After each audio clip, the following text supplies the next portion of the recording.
istese geceden ulduz kopar. Ovucunda xatirə kimi saxla, özünlə apar. Parlaq bir ümid kimi gizlət içində, sonsuza qədər qalsın səninlə.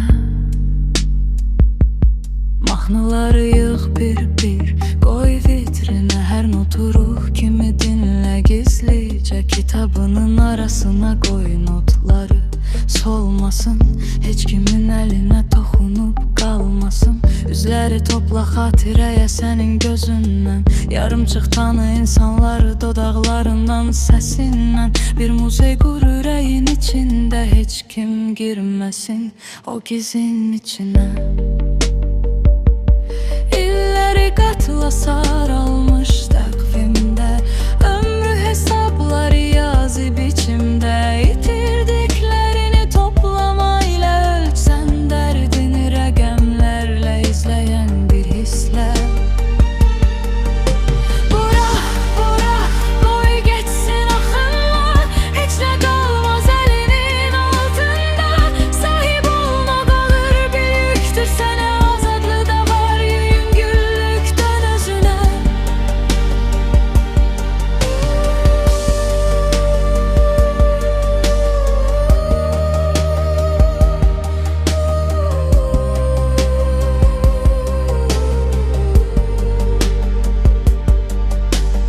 Ürəyin istəsə gecədən ulduz kopar.